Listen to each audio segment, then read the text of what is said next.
What's going on, you guys? Welcome back to the channel, Anderson.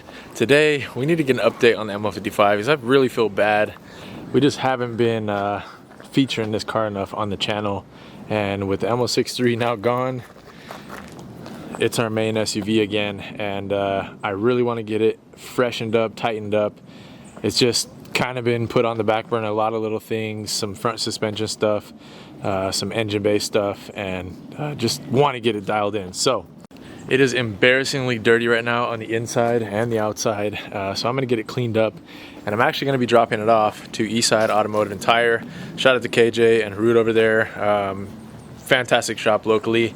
I have so much other stuff going on with this Benzin on a Budget project, finishing up the CLK, and a few little things on the C36 that I just don't really have the time to do the job that I want to do on this, which is wheel bearings for the front, ball joints for the front, and tie rod, inner and outer tie rods for the front. I can do all those things, but it's just a time thing, and they are a shop that I trust, and I'm going to take it to them to do it so I can save myself a little bit of time, and it's not going to cost much to do it. So, you know, it's one of those times I save myself so much money doing all the work on the cars myself that sometimes, you know, once a year I usually will take the cars to somebody I trust and let them take care of a job that I just don't feel like taking care of or have the time for. So I'm going to show you guys how embarrassingly dirty this thing is on the inside, and then we're going to get it cleaned up and get this thing looking good again. Alright, so for those that don't know, or maybe newer to the channel, this is at 178,000 miles now. We've had it since, I want to say like 135 or something like that. So we've put a good chunk of miles on it. It's been like, it was our main family rig for a long time until we got the ML63, and then it kind of became the dual family rig, but now it's going to be the main one again. So anyways, here's a cold start for you guys. This thing is old, trusty, and it deserves some refreshing. So we're gonna kind of, you know, replenish the ML55 the best as we can and just get it nice and pristine, take care of all the little things that it has. It's still totally usable. It's a reliable old truck, and we want to treat it with love and respect. So we're gonna do that starting now. All right, so a quick overview before we get this thing in a bath, but it's just dirty. These wheels I bought refinished, so they're still in pretty good shape. Oh, I see a cap trying to come off. Oh, I wonder if that one's broken a bit. These were a little tricky when I first got those caps. They were stubborn trying to go on. So yeah, that's the condition it's in. You guys know, kind of a crazy story. My wife was followed by somebody and hit and run basically, and this thing got her out of Dodge safely, and we're forever thankful to this thing for that. But it suffered some damage. Of course, not the big part of the problem, but it's just a reminder of that. I've been on the lookout for a sport rear bumper, but just nothing's popped up locally at the junkyards or anything, so I'm just waiting till I end up finding one. But the rest of the body's in really good shape, and the wheels, like I said, were refinished when I bought them. There's little things like this little cover. I don't know why I haven't fixed that. I probably should. Somebody upgraded the fog lights before I bought it to the LEDs. They're really nice. And then I refinished the headlights. They look like they need to be polished again already, so probably something I should do. And besides that, it's just filthy dirty.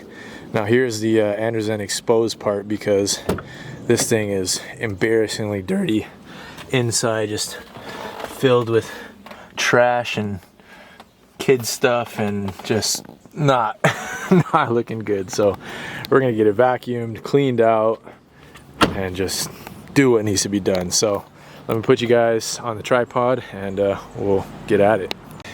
Should be a nice little view for you. Let's get this thing cleaned up.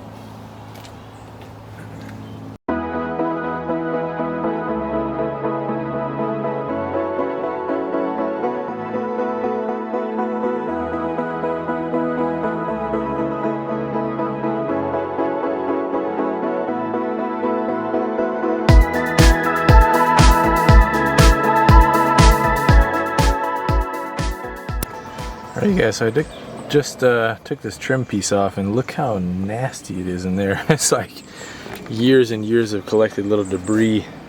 So I'm gonna do my best to kind of vacuum that out. I think the only way I'd really get all of it is if I take off the side skirts, essentially, but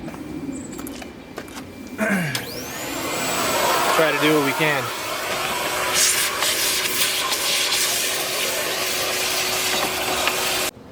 Alright guys, so we're not going insanely hard in the paint, and in all reality this car deserves seats out and fully shampoo and vacuum carpets. They will definitely come back to life, but there's no way I'm going to do it right now with the seats in, so we're just doing a vacuum job. So there's the after, and I'll show you the driver's side, show you what it looked like before. There's before. The passenger side was actually worse, but still ain't good over here, so I'm gonna move on to this side and then move to the back. Alright you guys, we're making some good progress. I mean, the whole car still cleans it real well. Like, the back seats are in really good shape. The front seats are a bit faded, they're not torn or anything, but I could definitely rejuvenate those with some leather polish and dye. But these are looking good. The carpet's still come out good. Like I said, perfection would be shampooing them, but I'm not worrying about that for now. I'm gonna finish up that last side and then we're done.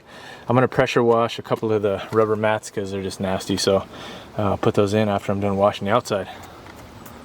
Alright you guys, after some sweat going on because it's humid as crap right now, the interior is done. I'll give you guys a tour once we get the outside washing all done, but now to begin washing.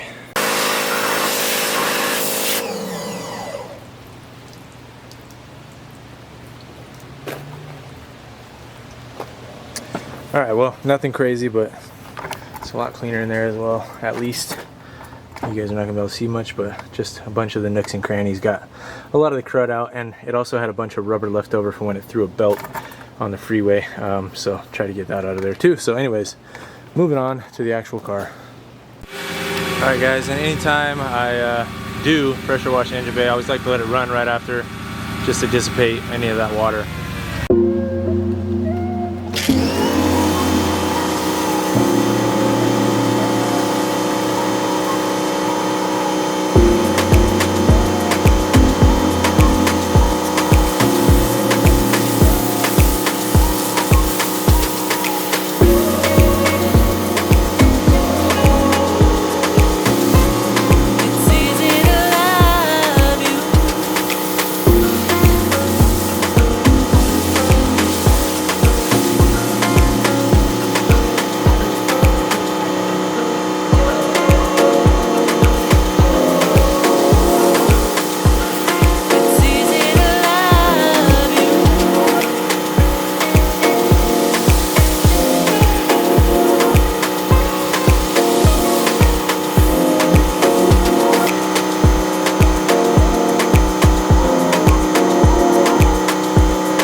Guys, headlights are done. They're absolutely night and day from where they were before.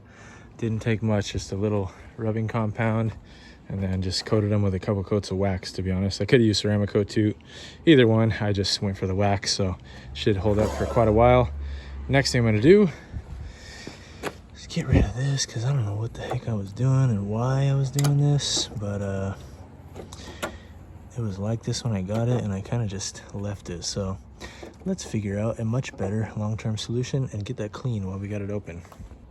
All right guys, that is epoxy down, just letting it cure. It's pretty much almost stuck where it is, so leave that alone. The next thing to tackle is all of the door handles. We're gonna ceramic coat them.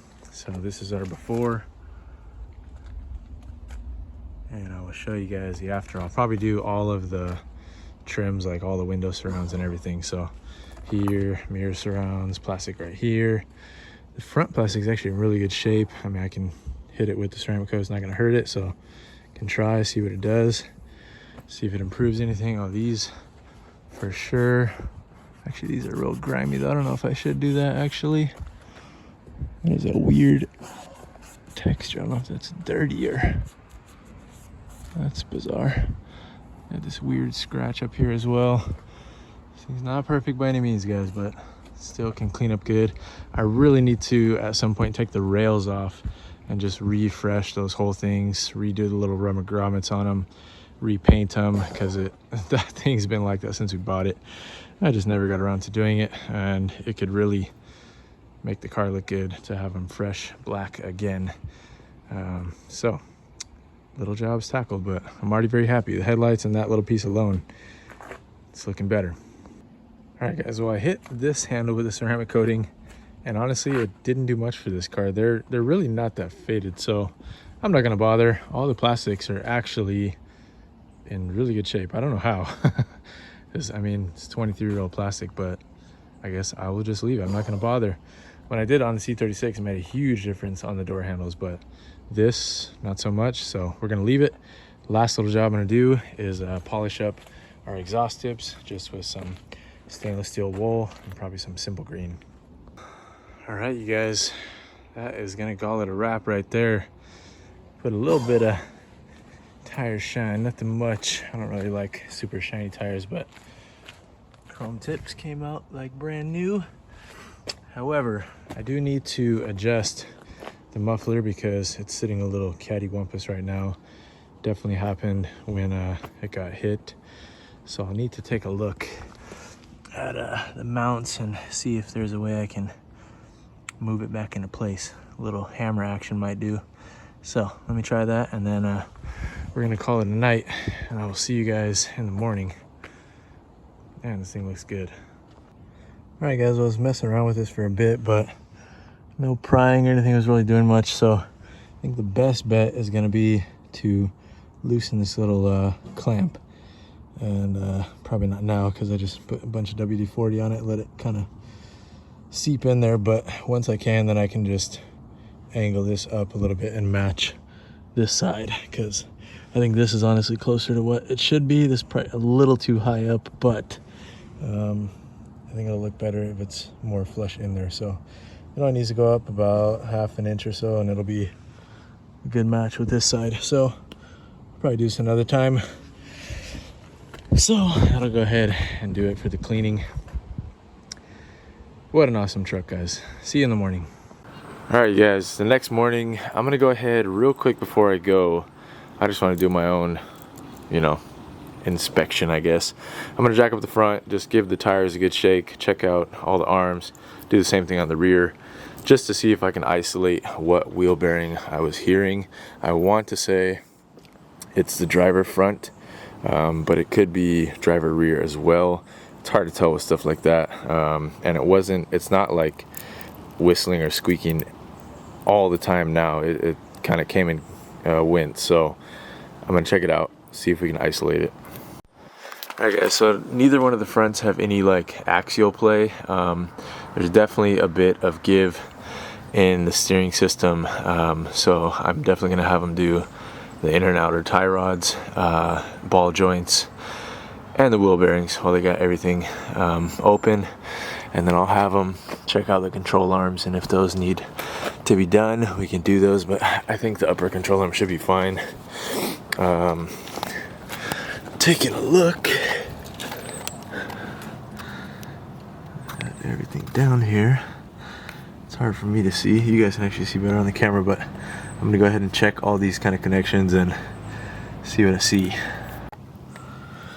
Alright guys, so nothing is torn, like none of the boots are torn or anything.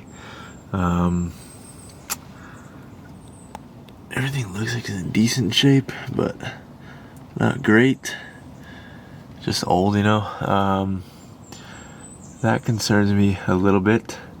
I didn't know we had quite a substantial oil leak come from up top, but that looks like it could be coming from the boot, which is the steering rack.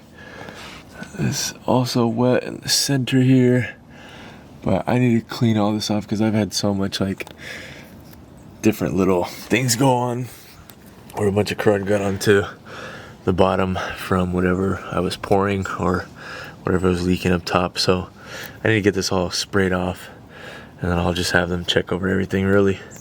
Alright guys, so I sprayed off underneath. We definitely have which I've known about, but I thought that I had fixed it. The valve cover, when I redid them, the gaskets, the passenger side just didn't make a good seal for whatever reason on the rear side. And I'm pretty sure that's been leaking for a good while now, because it definitely is all oily on the back right side of the motor.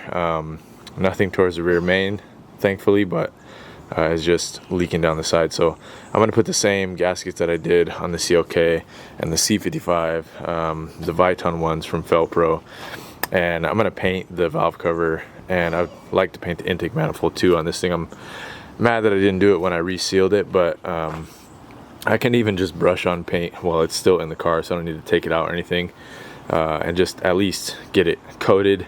And then the valve covers, same thing, just get them all nice and cleaned up and put the new gaskets on it, because, you know, it deserves it, and I didn't know it was leaking that bad, so we're gonna take care of that for sure. But that said, let's head over to Eastside Automotive and drop it off. All right, guys, we're here, Eastside Automotive. Got the C36 and ML55. Just kind of told them what was going on with it. They're just gonna scope out everything we can, and they'll report what we find. So I'll report back with you guys, see exactly what we end up changing out. Big shout out to KJ and Harut, and I'll, like I said, show you guys what they end up finding and see how it feels after they get the work done. All right, you guys, welcome back to the Benz Playground. The ML55 is home. I wanted to close out this video. What we decided to do, actually, big shout out again to Eastside Automotive and KJ. It's like no other shop would have done this for me, but they basically just took the car, inspected it, checked it out, and thankfully, somehow, it doesn't have any wheel bearing issues, and the ball joints are also still solid. So the only thing they suggested replacing was tie rods, which I knew needed to be done, and they said there was a little bit of play in the control arm. So I'm gonna go ahead and do both of those. I'm probably gonna do inner and outer tie rods, just because it's 180,000 miles now, and just it'd be better to do both of them. I could do outers if I just want to do that, but the control arms, I'm having a bit of a dilemma of what to order, because the OEM ones are like 300 for one side and 2 something for another side, and that's a lot of money to spend on control arms, when in reality the only thing that's wrong with them is the bushings and the ball joints. So I'm looking at what aftermarket ones are an option. So not decided on that yet. There's some choices from, like, you know, Lemforder, Vico, some good aftermarket brands. So I may just get the Vico ones. I think they're $100 a piece, and I'll see what kind of quality they are when they get here. But yeah, I'm gonna do that, and I got to do some valve cover jobs, redo that. I got the Felpro gaskets for it. I'm gonna paint and make it look nice, like I did with the C55. So we're gonna try to repeat that recipe. I'm gonna hit up Nuke, see if they'll send out another set of fuel rails. We'll do the whole jazzing up of the engine bay, just like we did on the C55. Get this thing what it deserves. This is gonna be part 1 of this series. We're gonna call it kind of like, you know, the mini restoration of the ML55, because this thing deserves it, and we're gonna make it happen. So thank you to everyone watching. If you're not aware, we got Benzin on a budget going right now, some new merch. Would love if you guys go check out andersen.co. You guys know I don't throw it out there to you guys many times because I don't want to make you guys feel like you gotta buy stuff or anything like that, but it always does help out. Whatever you guys buy, it does go towards the channel. So that said, hope you guys are looking forward to this little mini restoration series we're gonna start on this thing. It deserves it. It's a super cool SUV. One of the best all time in my opinion. Try to be unbiased with that, but really it is that good. So it's gonna be fun to get it back up to snuff, give it a good treatment of just overall updating and upgrading. So catch you guys on the next one. Thanks for watching.